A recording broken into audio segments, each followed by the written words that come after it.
everyone, and welcome to TSTL with a little extra spice, where the Too Stupid to Live podcast penetrates beyond the horny bookshelf and looks into everything and anything that I, your host, Becky Feldman, considers to be romance adjacent. Whether you are watching this on TSTL's Substack page or listening to this on your regular podcast platform, hello. I am so happy you're here. You are in for a treat.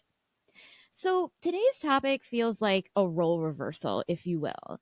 And I'm not talking about femdoms, but maybe one day I will. But anyway, I just think that as the pop culture partakers that we are, we all see popular books being adapted for screen, obviously. And I think it's put this narrative in our heads, or like at least in my head, that like the trajectory of success for any sort of story or like writer's career starts at the book and ends on the screen. Like, I feel like that is almost like a hero's journey, if you will, when it comes to creators. But obviously, so much is changing in how we take in stories, especially romances. And I was thinking, like, what does it look like instead of going from book to screen, we went from screen to book? Now, I am not talking about novelizations of our favorite movies, but more like how TV and film writers and creatives are looking into publishing as a place where your storytelling dreams can come true. And I have a great guest today talking about her journey from screen to book. Noelle Stark has spent over 2 decades in the entertainment industry, producing almost 200 hours of televised content. Her newest contemporary romance, Love, Camera, Action, is inspired by her experience in the entertainment industry, and it feels truly authentic to like what it's really like behind the scenes, without sacrificing anything steamy, of course. So please enjoy this discussion all about a writer's adaptation from screen to book. Oh my God, Noelle, welcome to this podcast, Too Stupid to Live. Thank you. I'm so happy to be here. I am so happy to have you. You're about to celebrate, I guess, is it a book birthday when your book is published for the first time? Like, or you know what? I was literally just thinking about this. Like, is it the day that it comes out or is it the year after it's out? But I heard it used the other day and I think it's the day it comes out, but don't hold me to it. Okay. Well, officially, everyone, allegedly, no, you have a book birthday coming out. Yes, my debut novel, Love, Camera, Action, is coming out April 22nd, which is in 2 weeks. 2 weeks today, actually. So how are you feeling? What's the vibe like? Well, I'm obviously really excited. It's such a, like, publishing is such a long road that like traditional publishing anyway it's such a long road because it takes so long to get up to your date. So I knew that this was going to be published, I don't know, a year and a half ago. And so it's all been very exciting. But it's been a long time of excitement. And so now that it's coming to the end, it's like, oh my God, it's actually happening. What? Yeah. So, yeah, it's fun. It's cool. Do you find it like slower than like working? Cause you have like a, TV entertainment background. Like, what were the differences and did it feel slower? I guess is my question.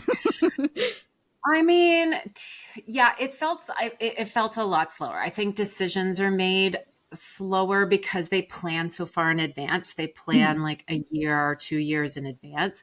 Whereas in TV, it could happen today or it could happen in 10 years. So you have to have a different level of patience for each one, if you know what I mean. Yeah.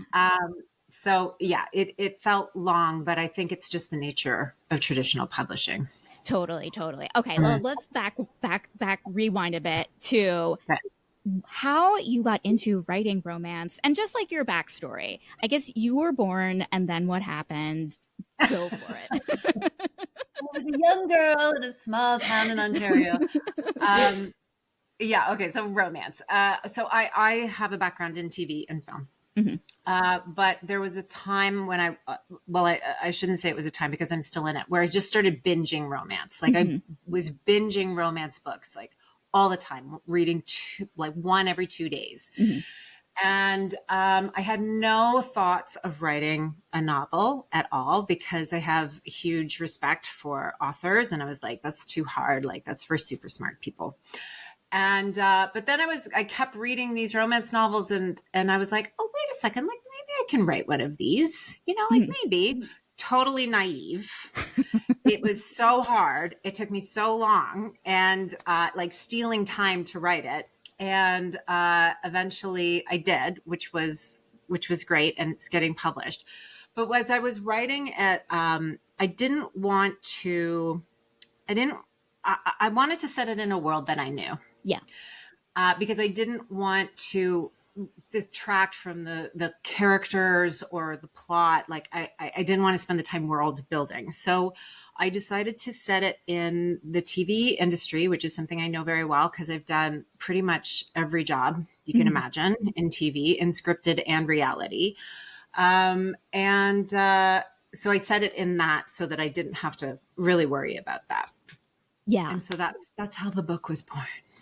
It's so funny just being in LA and kind of knowing that world. Just, I was so glad I was able to read it just because, like, I was like, I know you could tell that you had been on set. And this isn't to say that like other authors who aren't in Hollywood don't get it, but there's just like a kind of like how busy it is, but how that you do nothing for a long time as well. You know what I mean?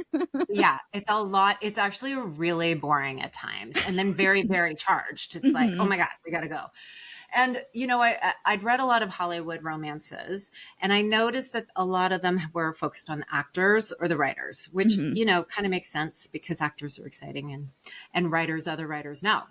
But I had never seen anything set in the crew situation or actually on set with the day-to-day. And so I thought, writing a romance where it was between the director and the director of photography would be a little bit fun because I had never seen that. It might exist, I don't know, but I haven't seen it. So I thought it would be kind of a fun little twist on the Hollywood romance. Yeah, I mean, it's so funny. Like there were times where I was reading it and I was like, "Oh, that's what a director does." You know what I mean? Like, yeah, it's hard to know, right? Yeah, like what do they do? Okay. Anyway, I'm looking for work, everyone. No, I'm kidding. Not really. But no, it was really nice to kind of like be in like a director's shoes and just like because I don't know. I guess for me, I always have very bit parts, and so I never see the director on a set. So I'm always like talking to a PA or something, and so I'm just like, oh no, it was nice to kind of like see what it's like from like a higher vantage point, Right. So you're an actress? Are you an actress as well? Yes, I am. That's Yeah. cool. What kind of stuff do you do?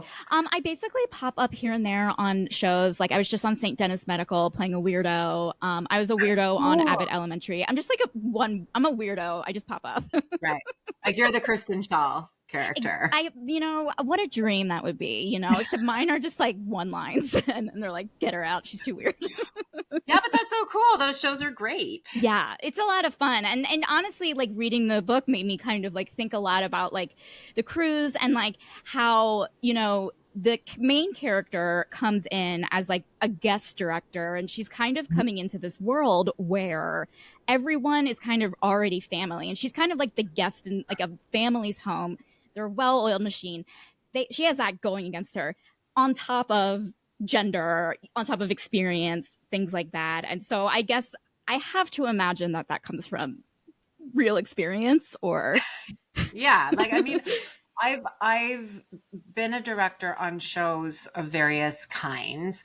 I mean, I wasn't put into a situation like Callie was put into. Like what happens to her is that, just a little bit of background is that the directors on TV shows only direct one or two episodes because they're just brought in so that everything can move faster and the crew stays the same, but the directors come and go. And Callie, though, is replacing a director that's been fired because he's said some unfortunate things about the Me Too movement. The producers have fired him because they were too much, and they had to find a woman to fill his spot. for PR reasons. And so the thing about the business is that there's not a ton of gigging women because it's very hard for women to get roles as directors. So when you're looking for one, it's actually sometimes hard to find a woman. Mm-hmm. It's not that there aren't out there. It's that they don't get a lot of experience because they're not hired as often as men. Mm-hmm. So, Callie gets hired because she's been working in the Bush League. So she has tons of experience, but it's in like very minor shows or, cult movies that nobody's seen, but Mm-hmm. maybe someone thinks is hilarious or something. Mm-hmm. And this is her big break. This is her move. But she's landing on her first day on the set. Nobody knows who she is. People mistake her for PR. People don't tell her to get off the set. And she's like, no, I'm supposed to be here. And so she's launched right into it right at the beginning. Right. And Mhm. I think like what kind of struck me with like those beginning sequences is just even with the main love interest, Jory, who's like, he says something along the lines of like, well, for first time directors, and I just, Mhm. oh Mhm. God, that just like, there were moments that just like made me cringe because you've been in that Yeah. place before where people think you're dumber than Yeah. you are. Yeah. Yeah. And it's this kind of way of speaking as though, the other people think they're being kind to you, but they're just being really patronizing. Yes. And Callie, when she hears that, she's like, actually, I've already directed 3 series and 2 films and, all this other stuff. So, back off. But he doesn't kind of pay attention to her because he's had so much experience. He's an A-list director of photography. He's considered a genius. He's, he sets the tone for the show. He sets the look for the show. And so and the whole series is his, like he follows it all the way through. So he kind of Mm-hmm. feels like it's his show, Right. not hers. Yeah. Mm-hmm. Yeah, so it's like, Mhm. okay, you're guest in my home. I have ownership of it. Yeah. But Yeah. obviously there is an attraction. This is a wonderful romance novel. How did you come up with the character of Callie? Oh, well, God, she's based on me. Okay, yeah, I guess I'm thinking about her journey of like, okay, learning to take care of like myself and putting Oh, my yeah. needs, you know what I mean? All that stuff. No. Okay. No. So, Mhm. sort of characteristics and things on set that happened to her, those are things that I drew from my direct experience. But Mhm. she comes from a very difficult background where her mother had a lot of mental issues, like that's not really talked about, but like there's depression there's some drug use. And Callie basically had to look after her mother and her little sister as she was growing up. And it's one of the things that makes her a very good director. Like she takes Mhm. charge, she knows what to do. She's very sensitive to other people's emotions. So she knows how to kind of make them feel better and safe in those situations. Mhm. So her background really helps her as a director, but it doesn't quite help her as like a love partner because she's so Right. used to being in control Mhm. that it's very hard for her to give it up. Right. Yeah, she even has that very funny line where she's like, "I don't take direction well," which was very great. Yeah, thank you. I'm glad you noticed that one. Oh my god, I loved it. So tell me about is it pronounced Jory? Okay, got Sorry, it. yeah, Tell yeah. me about how he came about, how you molded him into the book boyfriend. Well, okay, as a director, I've had many crushes on my DPs, Mm-hmm. like many crushes. Like the Yeah. directors of photography, they tend to be a bit swoony in this quiet, strong kind of sense. Like they have to Mm-hmm. be very directed. They have to know exactly what they're doing, but they're artists. Yeah. They're dealing with a lot of different things. So they're generally very calm and they're very strong in what they do. And so, it's kind of hot, like Yeah. Oh my what god, they're I like. hear you. Yeah. Yeah. Yeah. Yeah, no, totally. And so I was basing it on that, but I also wanted to show what it was like for a man to grow up in the business, to have a privileged background like Jory. Jory Mhm. went to AFI. Jory came from money. So he never really had any bumps in the road. He maybe did a few independent films his first year out of school, but he started, getting paying gigs like right out of the bat. So he had a very different experience. And Callie did. Callie couldn't go to school. She had to learn on the ground. She had to learn from all her various jobs in the film industry and scrape money together to make her own films. So it was important for me to just show the juxtaposition Mhm. of what that means to grow up in different places. And I think it's very hard for anybody in any kind of artistic pursuit, be it acting, writing, art, dance, any of those things, to come from a blue collar background, Right. because it costs so much money to go to school. It costs so much money to do your art that you're not getting paid that much for. And so it's getting rarer and rarer that people are going into the arts who don't come from money. Right. And so Yeah. I wanted Callie to be, one of those people, because Mhm. we like to hear from people who don't have money. They're Yeah, interested. absolutely. It's so Yeah. interesting because, like, my thought of her character was like, oh, she had to grow up so early too, Hmm. and Hmm. it was like, okay, well, she was an adult by the time she was like 14. So, of course, she would know Hmm. how to be an adult when she's like out of, trying to make a living. Yeah. Yeah, exactly. And I think that was one of the things of, because she's so young comparatively, being a director of these series, Hmm. of this TV series, it's because she grew up so fast when she Yeah. was younger. Hmm. Right. Yeah. Hmm. There was something that you were talking about earlier about like her knowing how to make people feel safe. And I think that she uses that like as her superpower in her job. One of the opening scenes is she's directing a sex scene. And, there were a lot of like little like tidbits and kind of maneuvers that she did that kind of just like showed her prowess. And I guess I'm curious about like what it was like writing that. Yeah, well, I wanted to make it like one of the reasons why she was asked is because she's done a lot of sex scenes. Like Hmm. when I started out as a director, I had a number of different offers to put myself forward as a director for kind of like bluer or sexier Hmm. movies or shows, because not all directors wanted to touch them. Right. So, one of the reasons I wanted Callie to be brought on is because she knew how to do sex scenes, and this was a very important sex scene in the show.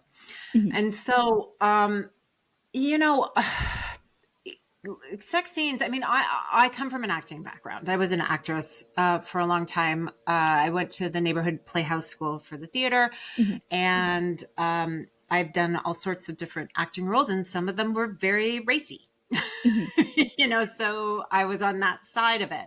And I just thought it was an interesting place to come into, because we don't talk about what it means to direct those scenes. Like, they're very awkward. Like, Yeah. sex scenes are very awkward because it's choreography.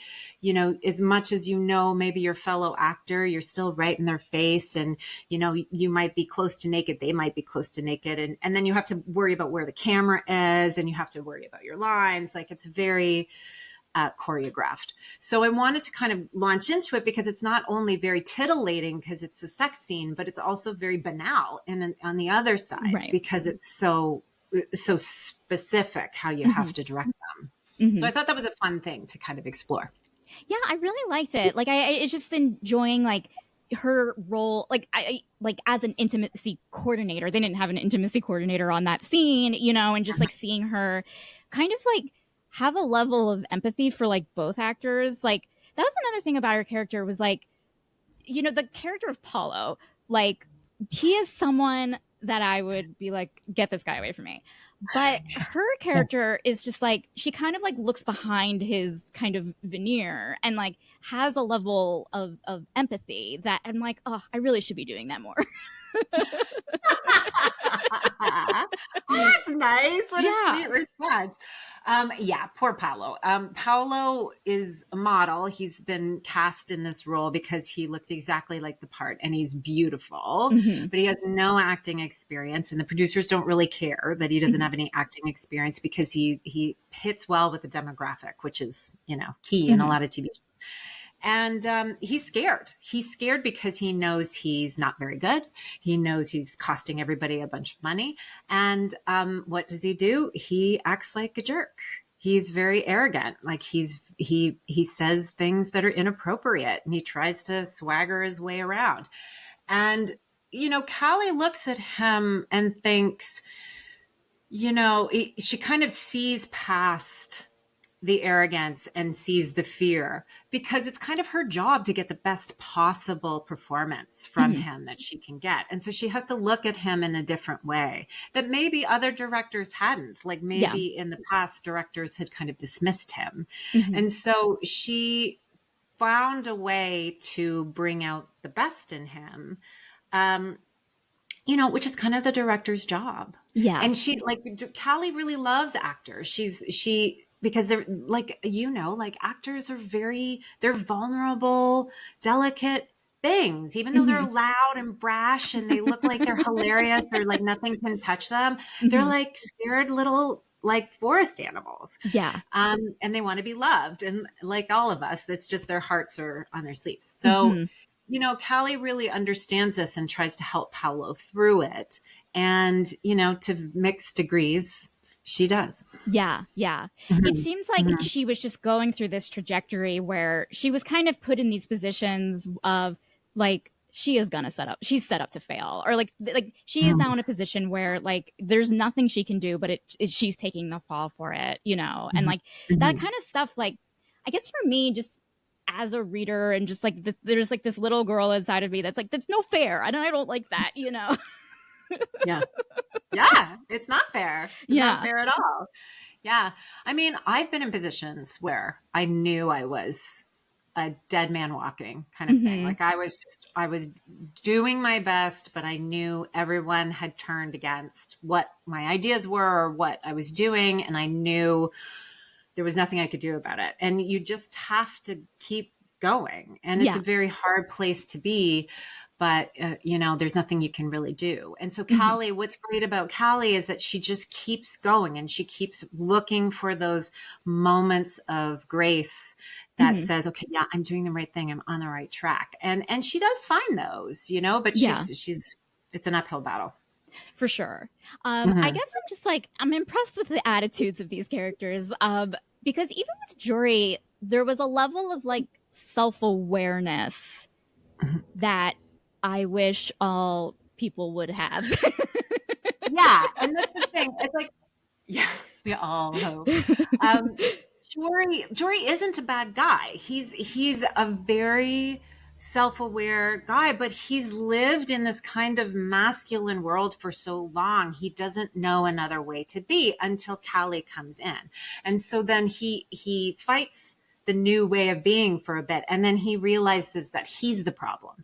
Mhm. He's the problem between them. And he has enough humility to apologize and to say, I'll do better. And to try to change his own way of being. And so that was a hard character for me to write, because it's hard to make someone look like an asshole and redeemable. Right. And it's a bit of a like push and pull. And I think, some reviewers are like, yeah, it's great. And some reviewers are like, oh, I hate that guy.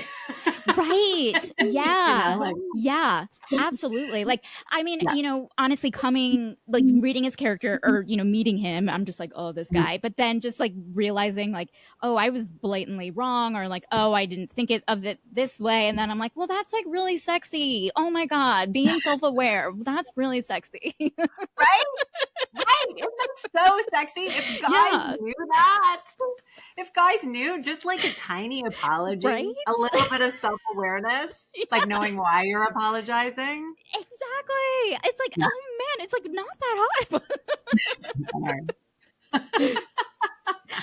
So the Me Too movement, now I'm going serious. The Me Too movement does kind of have this like backdrop in Mhm. the book, and I'm just like curious about like I'm curious about like it being a topic of like bringing it up in your book very Mhm. transparently Mhm. versus I don't know, maybe not sugarcoating it, but just like not bringing it in, for the sake of the genre itself. Mhm. What kind of like challenges did you face when like how much you want to put in versus not?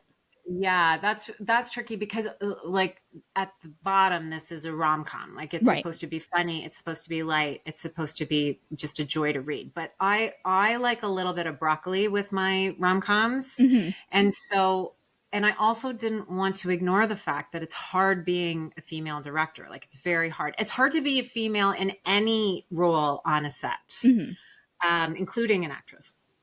And so I didn't want to ignore that, but I didn't want to be like hitting people over the head with the Me Too Right. stuff either. Like, I Mm-hmm. wanted it to be stated, but I also just wanted Callie to be her own person and be working through her own issues as well as the greater issues on the set.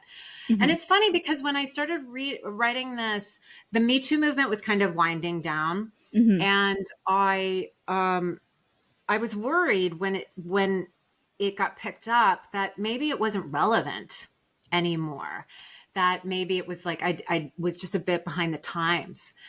And then, like this last Christmas, that whole it ends with us scandal Right. broke.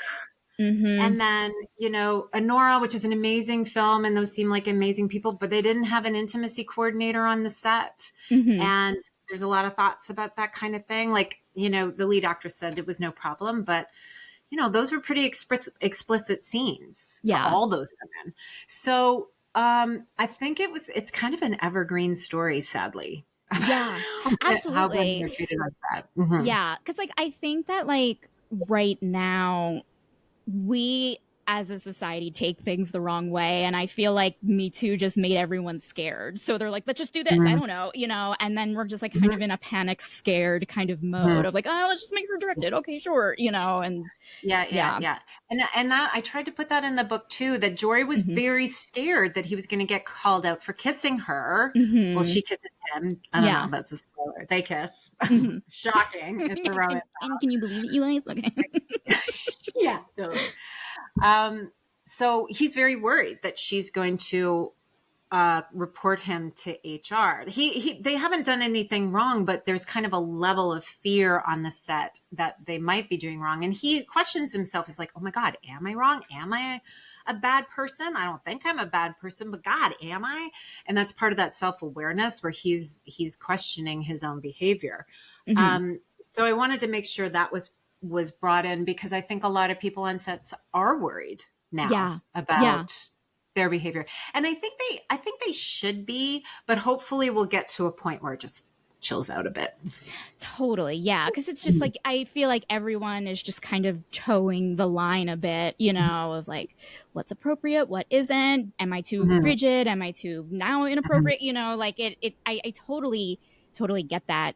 But this is a workplace rom com, and Mm-hmm. they do have very like purely intimate things happen on not on set in front of everyone, but there's like the sneak around Yeah. kind of stuff, Yeah. and it's so funny because it's worked so well in the book, but I'm like, if this happened in real life, I'd be like, my goodness.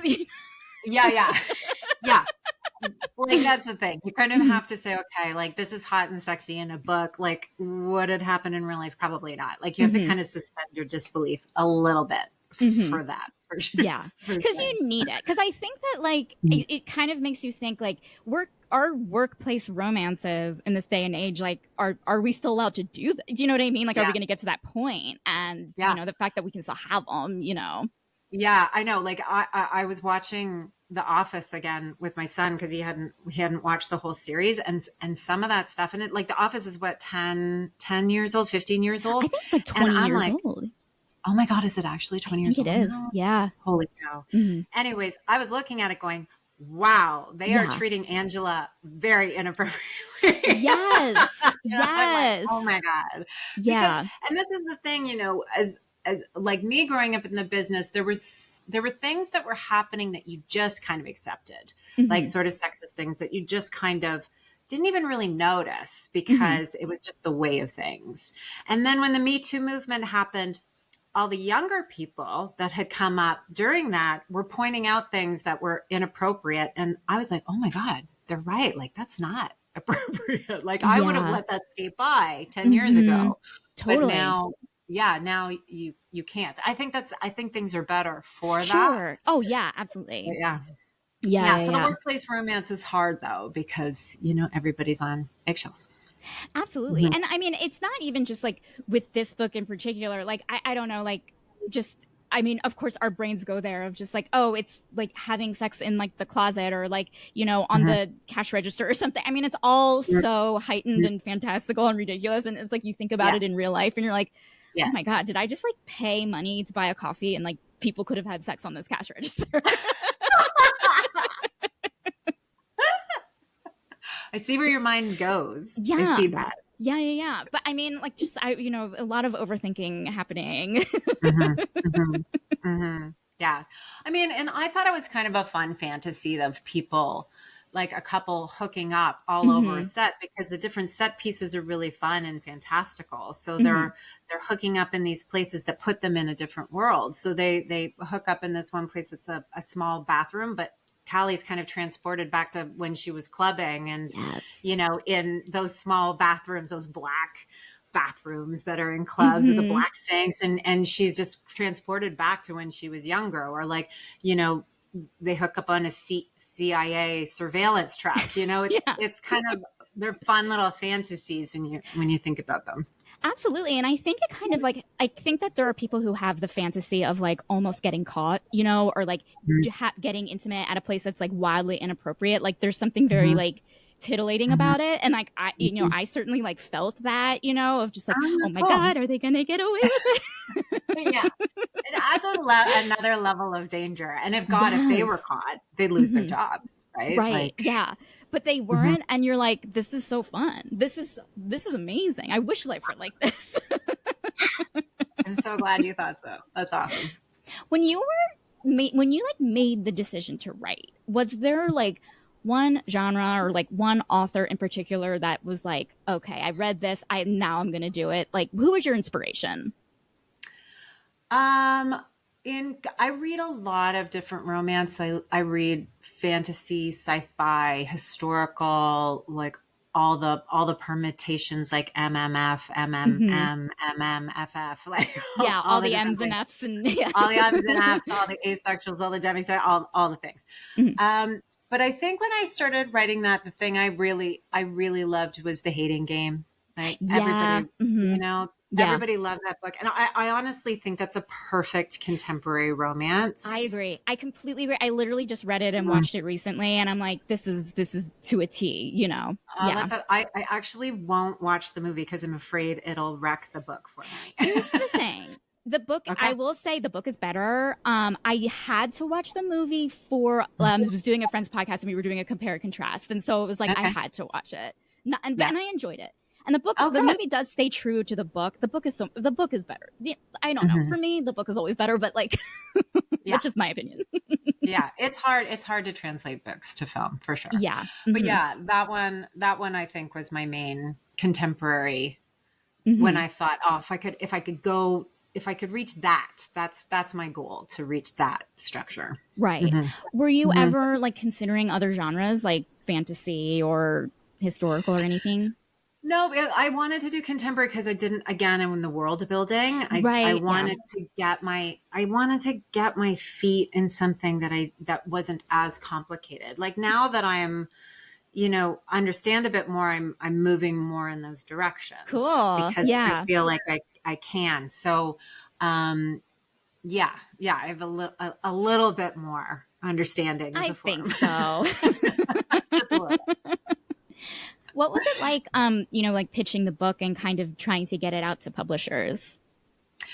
So it was, the way that this went down is I wrote two drafts of it, and then I put it into a contest called Pitch Wars, which was this contest where, if you got in, you got a mentor that would edit your book, and hmm then they would get you, like a kind of a festival where agents would come and look at it. hmm So I was very pleased to get into that because it was hard. It was very competitive, and then it was the last one too. So it was like I just got in under the wire. hmm So I didn't get an agent from that, but because I was in Pitch Wars, it gave me a little bit more street cred. Yeah.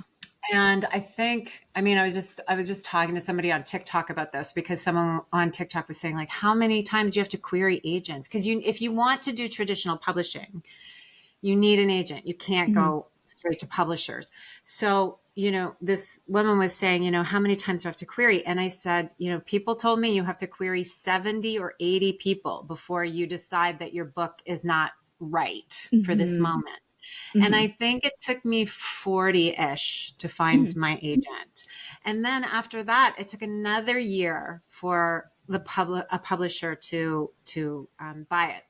Right. And it took a long time. And so I kind of took a step back and started working on another project because Right. I was like, well, this is going to take a while. So it takes time. I mean, I think the indie route is very seductive because you can publish very quickly.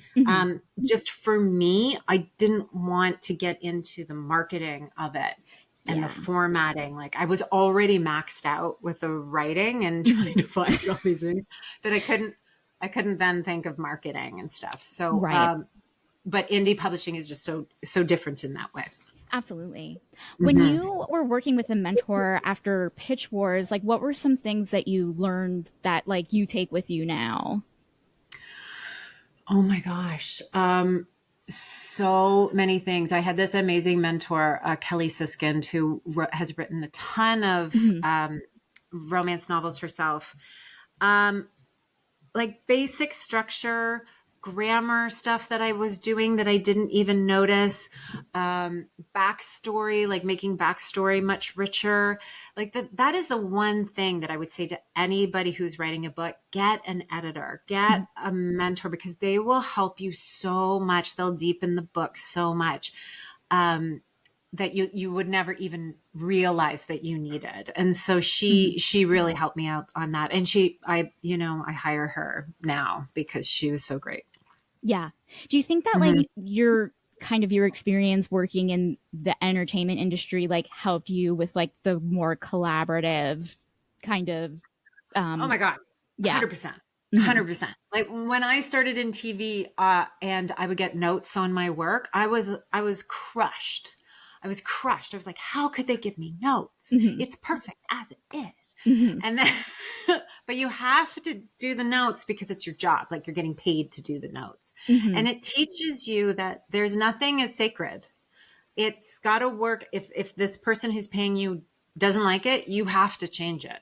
And so as a result, when I went into writing novels, the notes process is very, not easy for me, but I'm a little hardened to it. I'm like, okay, what's wrong? Okay, what should I do? And then you can say, like, I hear that note, but if I do that, it'll change this and change this. And is that what you want? Yeah. So 100% it helped. And it also, at one point, that agent that I got from the 40 queries, after a year, decided he didn't want to be an agent anymore. And I was suddenly without an agent.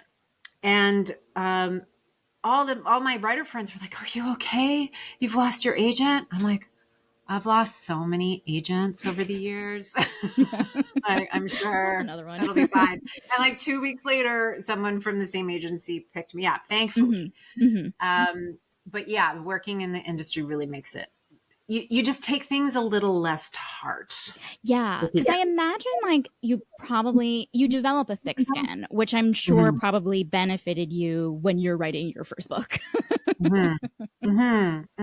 Yeah, for sure. And plus, working in TV, you have to write to commercial or you have to write to the act break. And so then in novels, you have to write to the end of the first act, or you have to write to the end of the chapter. You have to write to make sure that chapter is exciting enough that they want to like bowl over into the next chapter right away, So all that stuff really, really helped.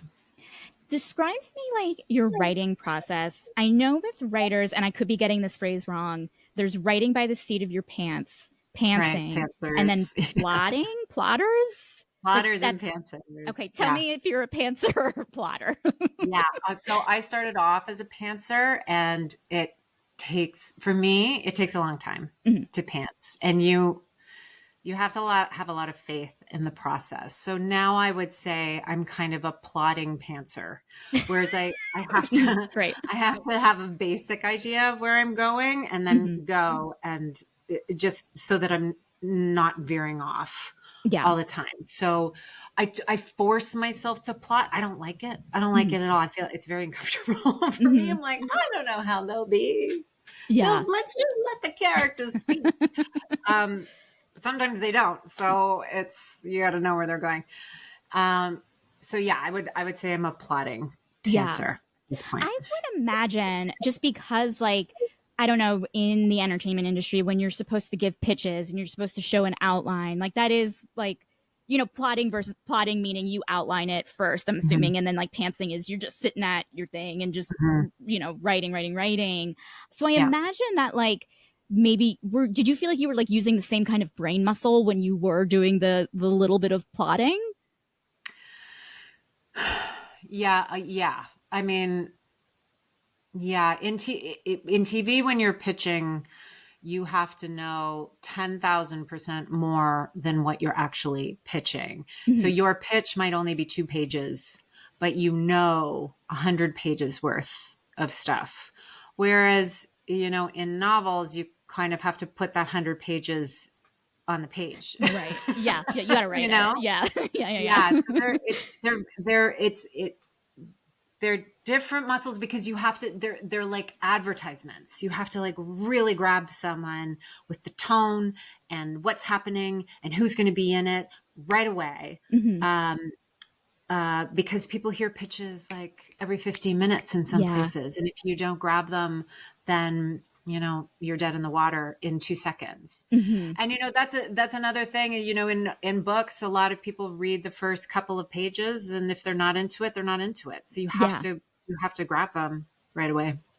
What was your like kind of method of grabbing people's attention? Like, what was the thing of like, okay, that'll get them? Yeah. The sex scene. The sex scene. That's what I figured. I knew the Yeah, answer to that. Yeah. Mm-hmm. that was very intentional. It's like I Yeah. wanted her to direct the sex scene and to be coming in and saying, I have to direct the sex scene. And it's right on page 1. And the first line is, sex is a tricky thing. Yeah. And it's because she's like, knows that she has to direct the sex scene, make it look sexy and fun, but still, make it work for the crew. But when you're Mm-hmm. reading it, you don't really quite know what she's talking about. She's Yeah. just talking Mm-hmm. about sex. So that was very intentional to start Yeah. off that way. It Mhm. was so interesting hearing her talk because, like, she did sound like kind of not like a sex therapist in a way, or like a Dr. Ruth, or like kind of like a sex expert in a way of like, oh, you have Mhm. knowledge beyond just like filmmaking of it, like you have the Mhm. knowledge of like the psychology behind it. You know what I mean? Mhm. And Mhm. and I imagine you had to use that when you were writing the actual sex scenes between our two main characters. Yeah, yeah. I mean, like it's when you think about any kind of acting scene, you're thinking of the motivations and what the arc is of that, and you have to think of that in terms of a sex scene as well. Like, what's the arc of the sex scene? Hmm. So it's you have to kind of pull the sex out of it in a Yeah. way, and you have to Hmm. think about what's the drama of Hmm. it. The Hmm. thing I love about erotica is that the character development is through the sex. Like, that's Yeah. what makes it erotica, is that the characters change because of the sex.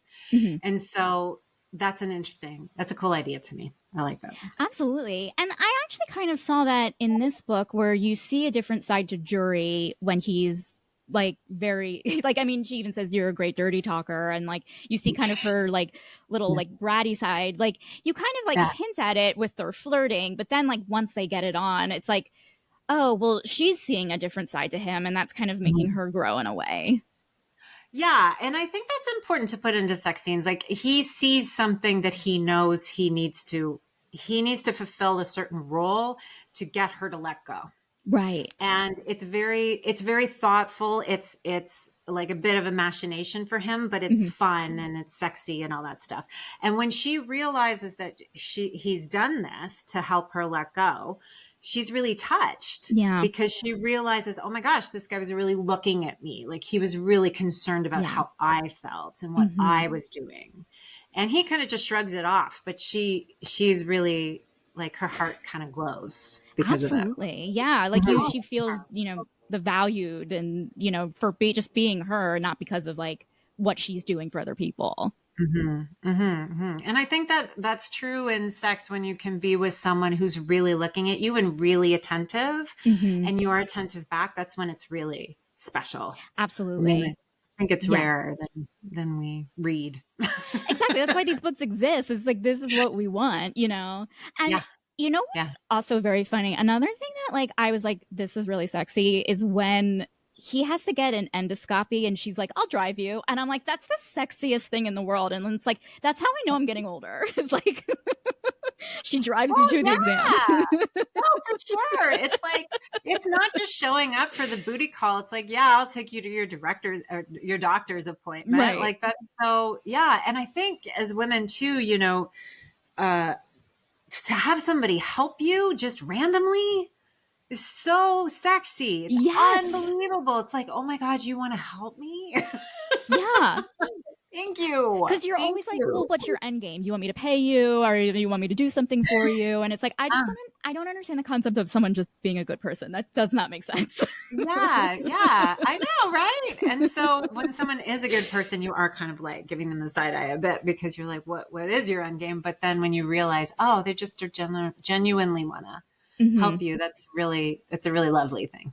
Yeah, absolutely. And Mhm. just the fact of like how mundane it is. You know, I mean obviously going to an exam is not the least sexy thing in the world, but it's like Mhm. something that Mhm. like I don't know, like now, you know, seeing other people needing to rely on a partner to take them here and just like Mhm. how difficult it can be when you don't have that, you know, and just like Mhm. being like, Mhm. oh wow, like that kind of like stepping up. Like I remember like I had to like get something done and I was like had to like ask a bunch of people. I mean, eventually my brother took me, but like I just remember feeling like, oh, if I didn't have my brother, like what would I would Yeah. have done? What would I have Mhm. done? You know? Mhm. Yeah, yeah, exactly. And I think those kind of relationships we're losing more and more Yes. with our kind of isolated lives. And so to have someone there who's there for you Mm-hmm. is very special. And I think, on the return side, you know, uh Callie has this moment because her sister comes down and to the set and creates all this trouble, and she has to talk to her outside in this kind of rainstorm, and Callie gets wet and she comes in and has to direct a few more scenes, and Jory just shows up with hot chocolate for her. Yeah. And I know, I thought it was so sweet. And she's in shock that someone would look at her, see that she was cold. She's like, what are you doing with this hot chocolate? And he's like, well, you looked cold and you were wet, so I thought you'd like a hot chocolate. And it was like 90 degrees outside, Mm-hmm. but he had to go to the catering place and get them to melt real chocolate into milk, and because they didn't have any mix, because who Right. has hot chocolate in 90-degree Yes. heat? Mm-hmm. And he goes to this trouble, like all this trouble to give her a hot chocolate, and she's just slayed. She's Yeah. slayed because of the thoughtfulness that he brings. And Yeah. yeah, so it's those small things, they're important.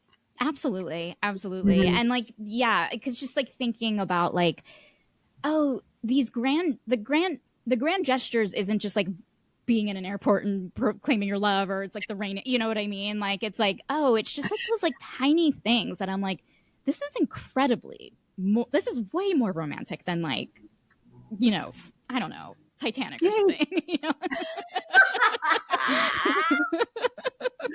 I saw this great meme today. It was like where she's on the door, Mhm. and Jack is hanging off, and she's like, "Sorry, it's too much weight," and beside her, all these books. Yes, She's exactly. like, she's saving her books before Jack. I'm like, yeah. Yeah. What are you reading right now? What kind of things are like getting you going in terms of books? Yeah, I'm going through this. Do you know who T. Kingfisher is? Yeah. Hmm. Yeah, so I'm going through a big T. Kingfisher phase. Okay. I read her kids' books to my son when he was little. And then I realized she did adult books. And so there are all these she does fantasy romance. She also does horror. I haven't Mhm. gone down her horror road because already the fantasy romance is scary enough Oh, for me. okay. Hmm. I'm a wimp. I'm a Yeah. total wimp when it comes to scary stuff. Hmm. So I'm reading that right now. Yeah, and I'm loving it. What are you reading Cool. right now? Right now, I am reading the alpha mates. No, wait, the alpha shifter's rejected mate. Oh, how are those? I'm so curious. It's this one isn't. I'm reading it, you know, because I got it, I actually got it for my cousin as a joke, kind of as a joke, because the series itself was like, it's all about like middle-aged women, and just like we thought it was funny to read. So I'm like reading it Right, now, and right. it's like that's the premise. But I do love like a good shifter. Like, you know, I feel like what was really Mhm. good was the Ali Hazelwood book that came out last Yes. year. I thought was Mhm. phenomenal.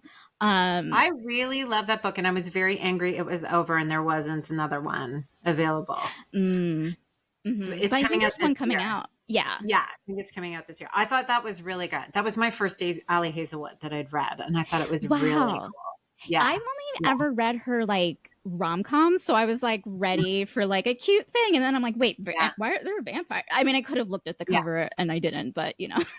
Yeah, yeah, yeah. Now I love shifters and vampires, and I love that fated mate thing. Yeah, And I was so curious about that rejected fated mate series because I thought that was such a smart idea. Like, it's what do you genius. do when your mate is rejected? Mm-hmm. And yeah, so I just haven't got to those yet, but I will. Yeah, I am like it is very interesting because I know they're going to get together in the end, obviously, and you know. Yeah. But then I'm just like, well, how are they going to make this work? They're literally going against the laws of nature, and then it's like, Mhm, well, what if nature isn't what we think? And you know, so it is just like kind of like, mhm, well, I got to get through this, you know, mhm, mhm. rush to the Yeah, end.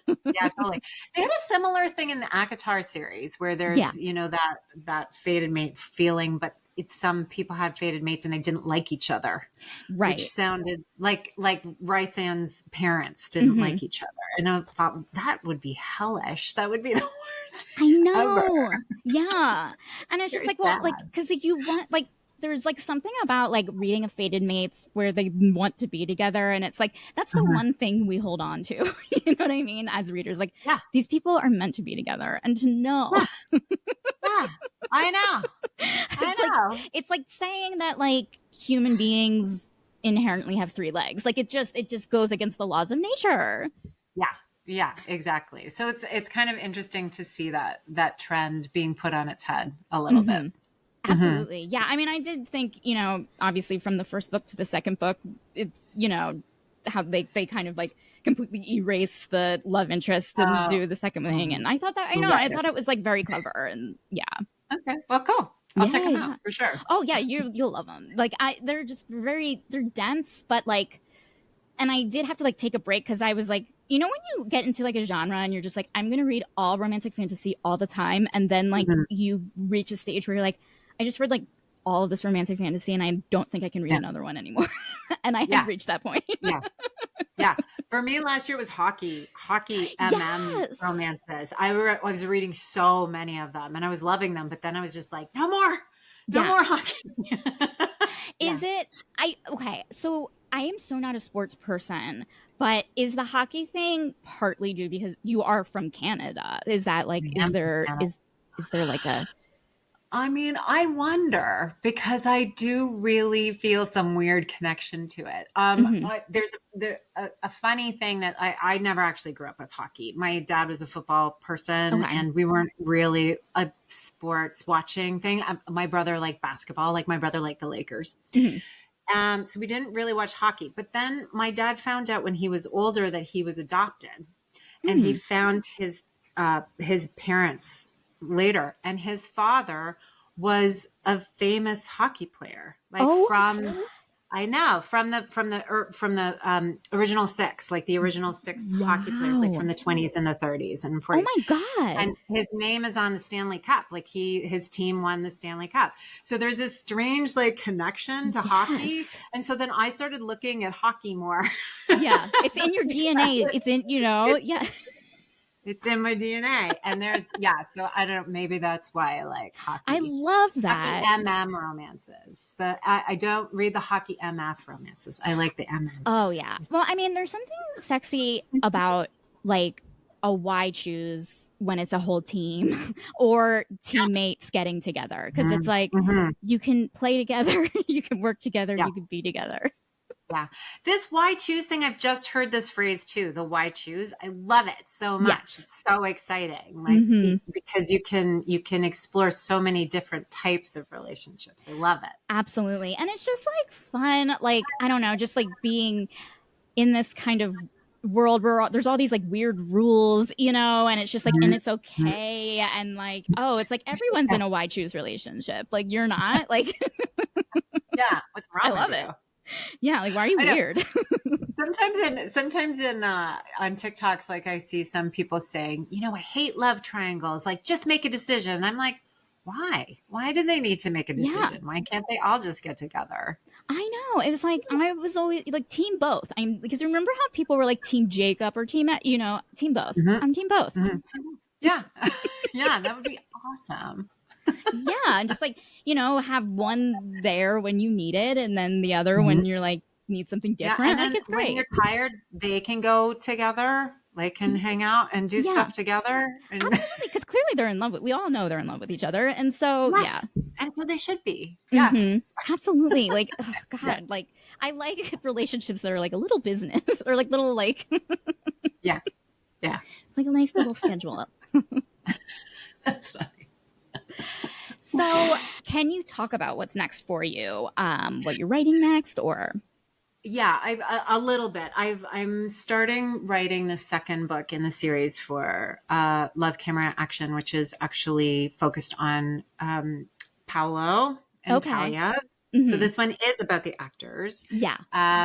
which is a little bit of an opposites attract story Mm-hmm. because Talia is a very heady, methodical actress. She went to Yale. She did theater. She's very serious about acting. And as we know, Paolo doesn't know acting at all, and he's kind of a dum dum. Mm-hmm. Like, he's sweet. He turns out to be sweet underneath everything. He's really sweet. He comes off looking like a jerk, but he begins to shed that. And so, but he's all heart, right? So Yeah. she's very brainy. He's all heart, and he loves brainy women. This is his flaw. Yeah. He His really fatal loves flaw. Yeah. his fatal flaw. He likes smart women. What a Yeah. terrible flaw. Mm-hmm. So it's about them together. Nice. And then I have another one cooking that's a time travel thing. Ooh, that's Mhm. exciting. Yeah, that one's Yeah, a bit more hush hush, but that's what I'm trying. And of course. God, time travel is very complicated. There's a lot to keep track of. Are you Very going complicated, forward? Are you going back? Like, right? who Why? knows? How does it work? I don't know. Yeah. It's so interesting. Well, speaking of time travel, like and going to the past, what I loved is there are a lot of like Greek mythological names in this book, like Thalia and Calliope, and Look at you yeah. noticing something. So Mm-hmm. when I started writing this, I wanted to base it on the Greek muses. Okay. Mm-hmm. So Kali is Calliope, which is the head Greek muse, Mm-hmm. who marries at one point William, and Jory is the Cornish version of William. It all I think I makes got that right. sense. It's sort of Yeah. like, yeah, I think it's William. I'll have to go back. Mm-hmm. um, and her sister's named Cleo, even though her nickname is Patsy, who is another muse, and Talia is the muse of Comedy, uh, right? Isn't comedy. mm-hmm. Yeah. And Melanie, who's the producer, is based on Melpomene, who is the muse of melancholy. So Mm-hmm. I had this idea of writing them as a series with the muses as inspiration. So that's why That's you're picking it up. awesome. I You love that. smarty. I mean, I Take it. mean, Here's a smarty. You I mean, are. oh my God, Paolo loves me. Yeah. Yeah. Smart women. I Get the hot mean, guys. listen, I actually like really liked it because it was like I don't know, like I guess I have a mild interest in it, like I'm like, oh, Mhm. these stories are cool, and I'm like, oh, I liked how it was like peppered in, and like the psyche of bringing that kind of like metaphor in, of like the seed by Mhm. seed, it was great. Yeah, yeah. It kind of gives you a springboard, right? It gives you a Mm-hmm. framework of where to put a character together. And I also had this idea, of muses. Muses generally are considered sort of like their existence is considered to be something for men. Like, men Yes. have a Yeah. muse. Like, give me my muse, and they have wives and mistresses, and they're their muse. Whereas trying to think of women and their relationship to the muse, and Mm-hmm. what that means. So it kind of takes it out of the patriarchy a little bit. Like, how do Yeah. women create? How do they engage in that inspirational, Mm-hmm. oversoul? Yeah. That's so cool. Mhm. Oh my God. Thanks. I love this connection. I'm so impressed you found it. I don't I, usually I talk mean, about it. I feel very smart right now, so thank you. You should. You should. Well, this was so delightful to talk to you. I'm so excited for you. Remind Thank you. us when Love Camera Action comes out, where we can find you, do the plug, the promo, all of it. Okay. It is coming out April 22nd. There's a book launch in LA. Please come if you would like. It's in Culver City on the 21st. And you can get it, you can get it at Barnes and Noble. You can get it at bookshop.org. You can get it at Amazon if you want to go to Amazon. But you should go to Barnes and Noble or Bookshop. Yeah, yeah. Yeah. Yeah. There's an audiobook, there's an ebook, all the Mm-hmm. things. Are you narrating the audiobook or who is? Oh my gosh, I wish. No, there is a narrator, and I'm just blanking on her name right now, Oh, but she's really great. She's that's fantastic. I awesome. love her. Yeah. Oh, Yeah. great. That is Yeah. so great. Well, Hmm. it was Hmm. lovely talking to you. Thank you Yeah. so This has been a much. delight. Thank you so much. This has been really great. I hope you enjoyed your TSTL with a little extra spice today. You can find links to Love Camera Action on the show notes or on the episode page at tstlpodcast.com. Too Stupid to Live is part of the Culture Media Network. Thank you so much for listening, and I hope you have a sexily self aware rest of your day.